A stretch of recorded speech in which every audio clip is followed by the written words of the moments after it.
ज्योतिर्मयं नित्यं गुरुशङ्करिरूपिणं यमाश्रितो हि वक्रोऽप् चन्द्राः सर्वत्र वन्दते। प्रातर्चनी वंदनी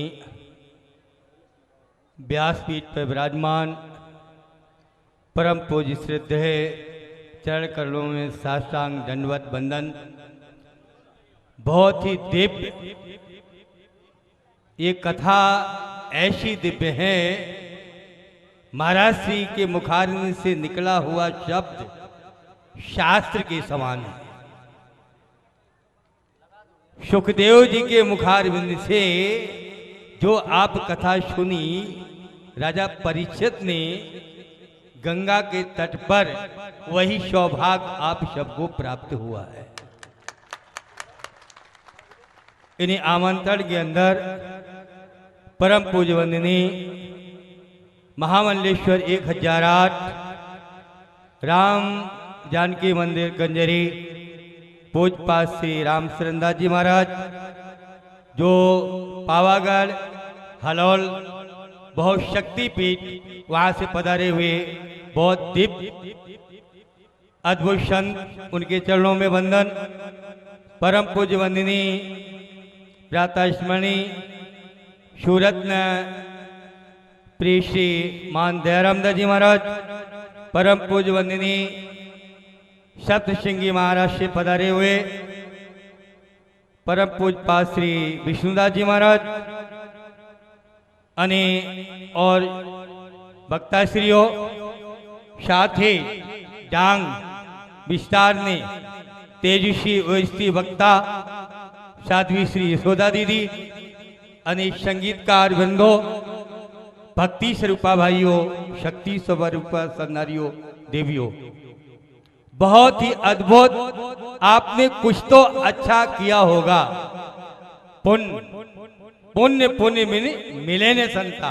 इसके साथ ही और एक ऐसा दिव्य ब्राह्मण के घर में जन्म लेने के बाद और सूरत में एक अद्भुत छवि बनाई संतों के चरणों में और भक्ति के रूप में और एक बिजनेस के रूप में एक इतनी ऊंची शिखर पर पहुंचे हमारे सम्मानी श्री दिनेश जी।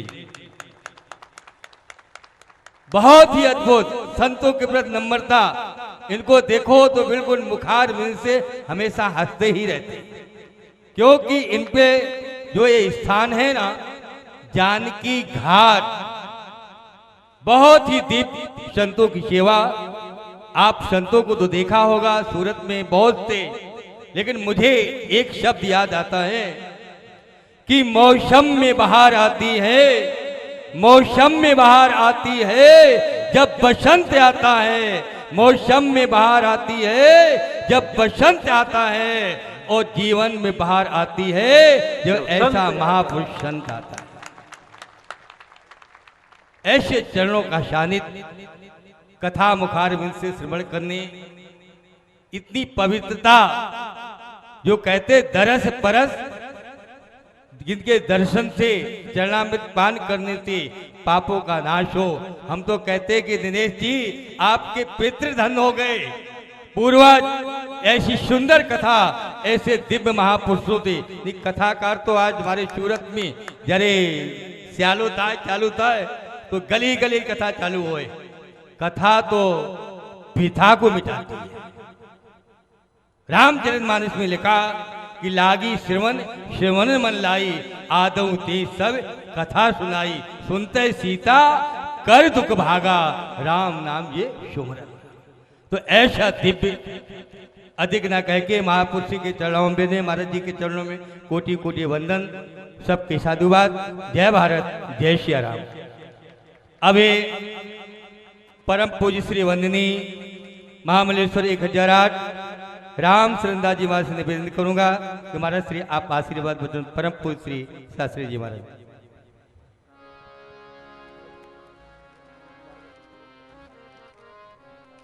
बैठे बैठे बोल।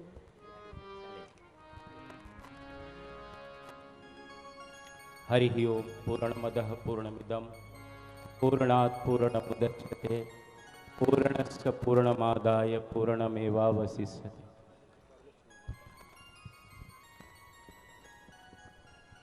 ध्येयं सदा परिभवग्नविष्टदोहं तीर्थास्पदं शिवविरञ्चेनुतं शरण्यं वृत्तातिहं प्रणतपालभवाब्धिपोतं वन्दे महापुरुषते चरणारविन्दं वन्दे महापुरुषते चरणारविन्दं। सीतानाथ समारंभां श्रीरामानंदार्य मध्यमां अस्मदाचार्य पर्यन्तां वन्दे श्री गुरु परंपरां वन्दे श्री गुरु परंपरा। बोलिए श्री रामचंद्र भगवान की जय, श्री द्वारिकाधीश भगवान की जय, श्री हनुमान जी महाराज की जय, श्री उमापति महादेव की जय, श्रीमद् गोस्वामी तुलसीदास जी महाराज की जय, श्री रामचरित्र मानस की जय, सद्गुरुदेव भगवान की जय। अनंत कोटि ब्रह्मांड नायक करुणा वरुणालय भक्तवत्सल मर्यादा पुरुषोत्तम भगवान श्री सीताराम जी, श्री हनुमान जी, सद्गुरुदेव असीम अनुकंपा से आज सूरत शहर के मध्य में भगवान की परम अहेतु की कृपा से कवि चक्र चूड़ामणि संत श्री तुलसीदास द्वारा श्री रामचरितमानस की जो यहाँ 9 दिवसीय कथा पारायण और साक्षात व्यासपीठों पर श्रीमद् गोस्वामी तुलसीदास जी के ही स्वरूप श्री वेदांती जी महाराज जी के श्री चरणों में सादर दंडवत प्रणाम।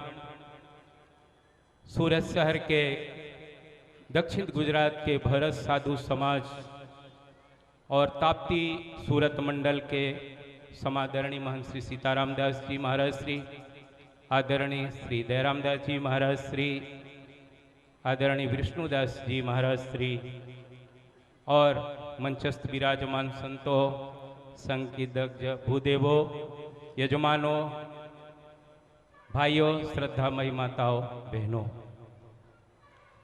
शास्त्रों में कहा है कि भाग्योद बहु जन्म समर्जिते न।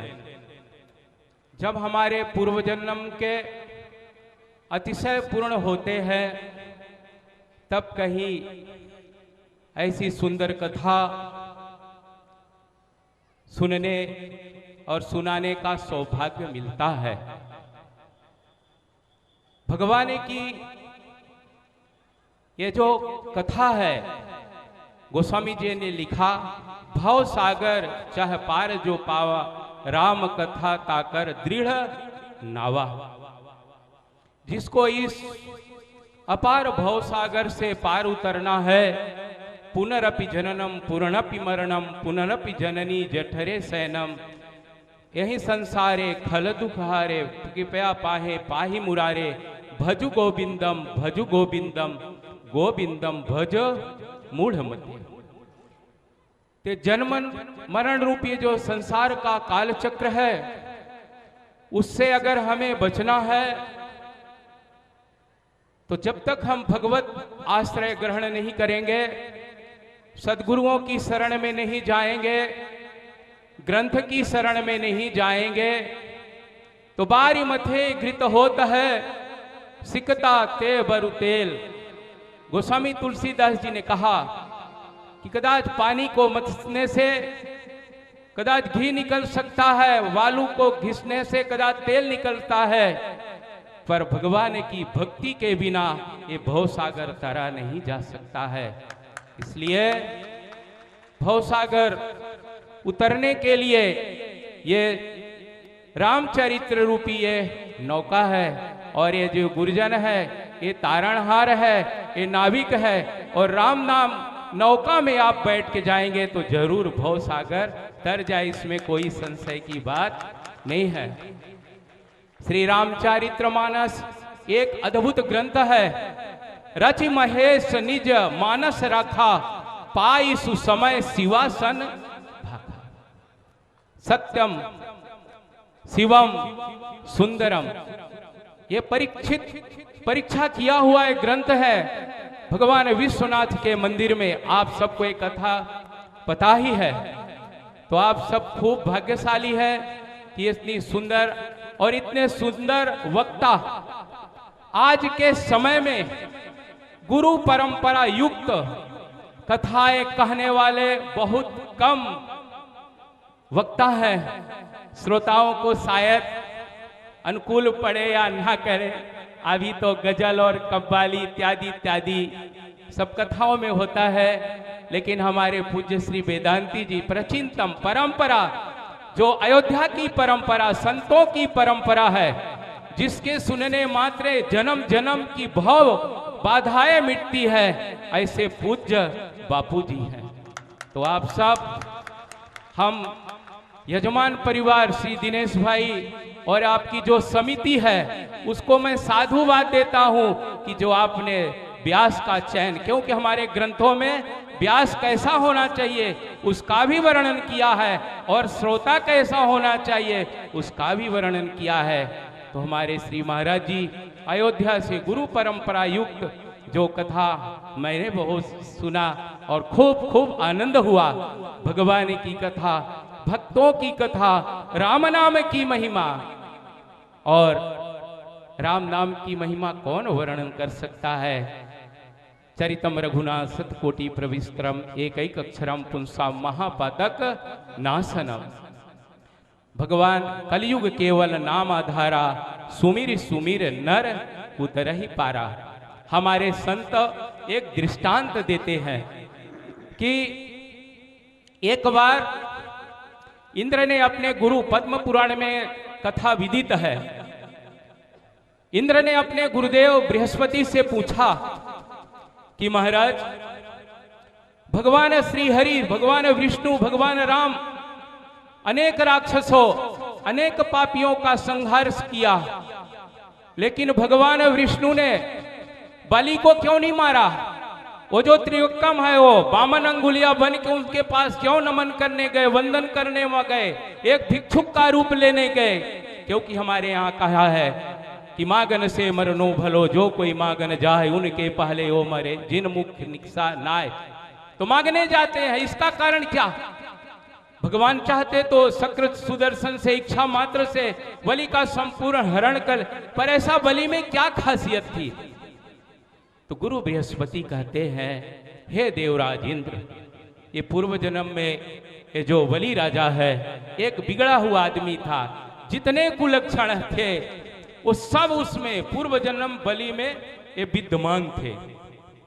जब उसका अंत समय आता है तो किसी के लिए बेणी लेके जा रहा था, कुल फल फरादी मिष्ठान्न लेके जा रहा था, संध्या का समय था, जल्दी जल्दी में था, पैर फिसला और बगल में शिवालय था, मूर्छित होके गिर गया।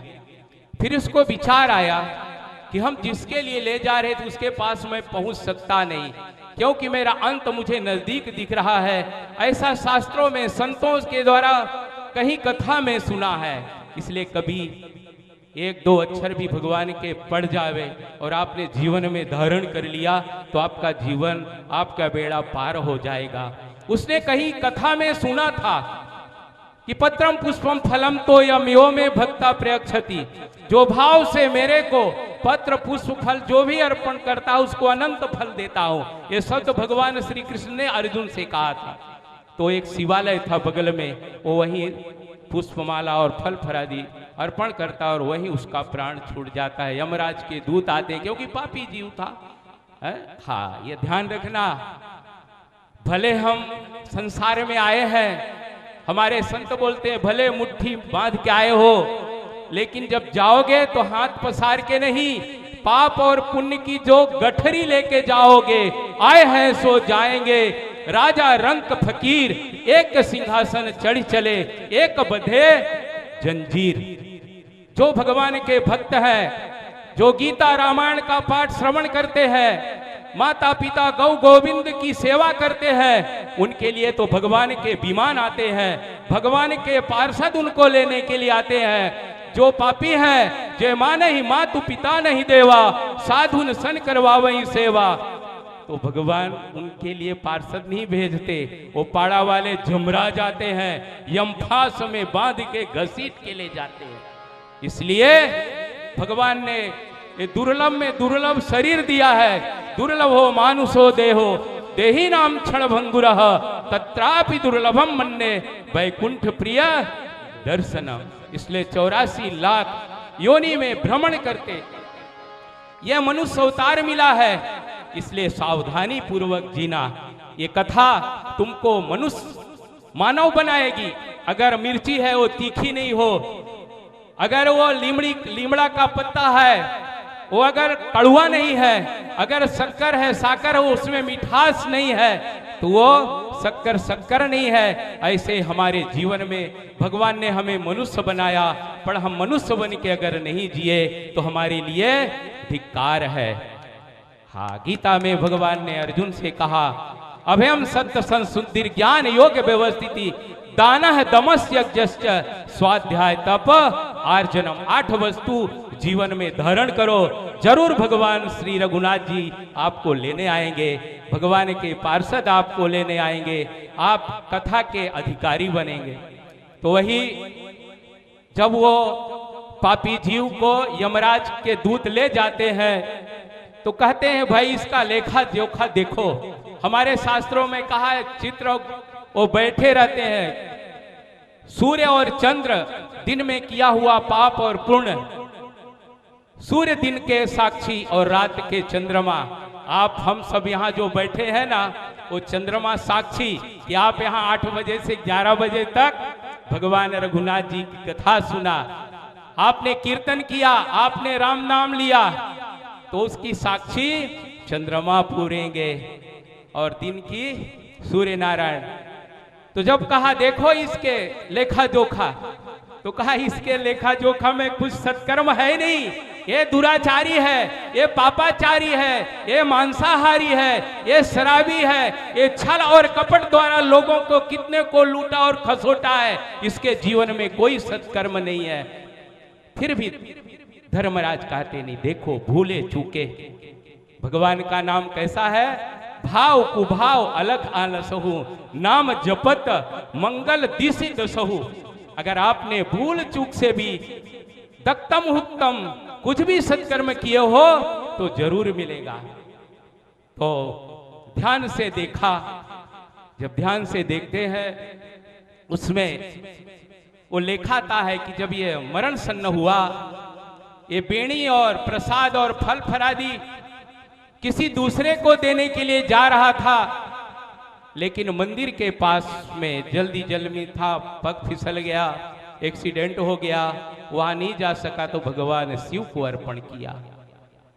तो बोले नहीं, ये तो शिव को अर्पण किया, पुण्य का काम किया है, इसका फल कितना होना चाहिए। तो धर्मराज विचार किए क्या होना चाहिए। गोष्ठी हुई तो बोले इसको 1 दिन का 4 पहर का इंद्र का पद मिलना चाहिए।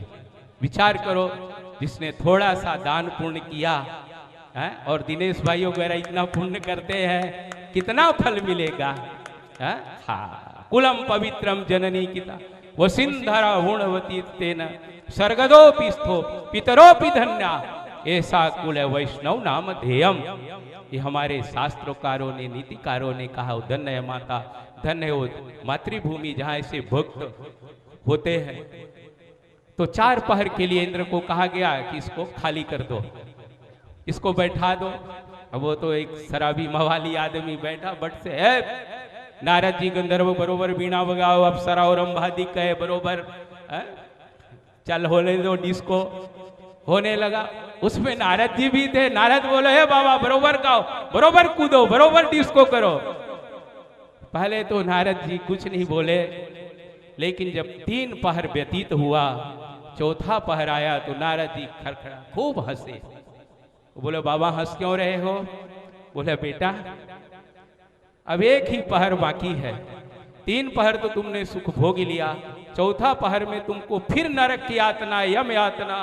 ओहो महाराज यम यातना क्या। बोले अभी उधर तुम गए नहीं, उबलते तेल में उकाले जाओगे, भाला त्रिशूल से काटे जाओगे, बूटी बूटी करे जाओगे, सांप बिच्छू को डालोगे, तुम चीखते रहोगे, चिल्लाते रहोगे, जैसे भजिया और बड़ा तले जाए से तले जाओगे, फिर भी तुम्हारा प्राण निकलेगा नहीं। बचाओ बचाओ करते रहो, कोई बचाने वाला नहीं होगा। बोले महाराज, ये सुख भोगने के बाद अब नरक की यातना मैं भोगना नहीं चाहता हूं। हे सदगुरुदेव, आप मुझे बचाइए। हाँ, संत ही एक ऐसे हो, संत परम हितकारी जगत में, संत जैसा कोई हितकारी संसार में हो नहीं सकता है। तो वहां नारद जी ने कहा, जो भी कुछ भी है यहां अभी वर्तमान में, इसके मालिक, इसके प्रतिनिधि तुम ही हो। सब ऋषि मुनियों ब्राह्मणों को बांट दो, दान दे दो। हाँ, इसलिए भगवान गीता में बार बार अर्जुन को सचेत किया, हे अर्जुन, यज्ञ दान तपस्या पावनानि च मनीषी।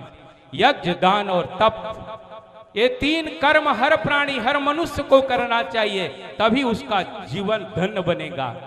वो दान दिया, सब संपूर्ण वहां जो वैकुंठ का वैभव था, संपूर्ण ब्राह्मणों संतों को दान देने के बाद फिर यमराज के दूत आते हैं।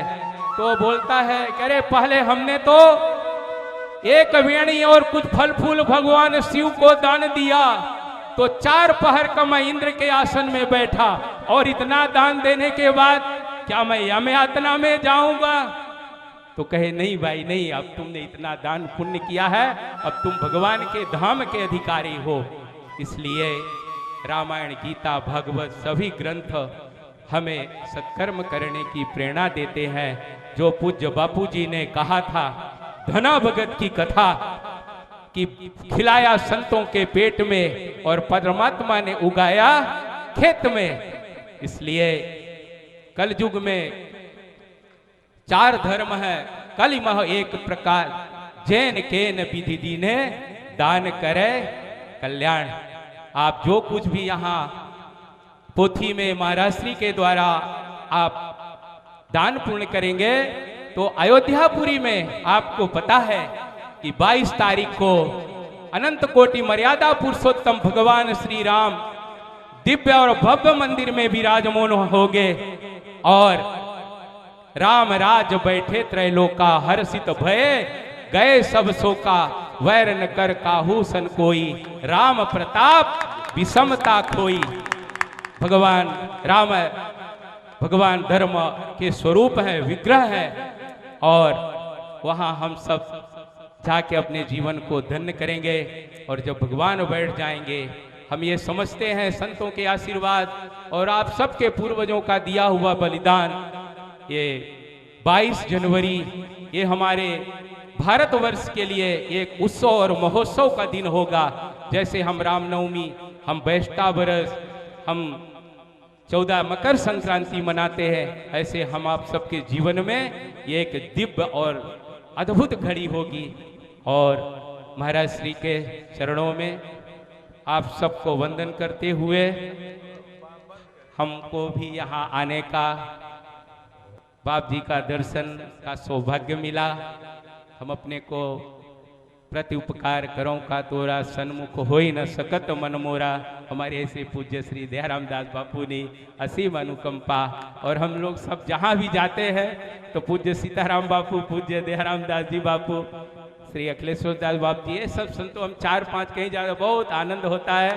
उनके द्वारा बुलाए और खूब यजमान परिवार को आशीर्वाद, ऐसे पुनः पुनः बाप जी को आप सब बुलाते रहिएगा, और ऐसे सुंदर कथा होती रहे, और हम सबको पुनः पुनः आने का अवसर मिले। अस्तु, जय श्री राम। बोलिए सतगुरुदेव भगवान की जय। आप सभी लोग श्रद्धा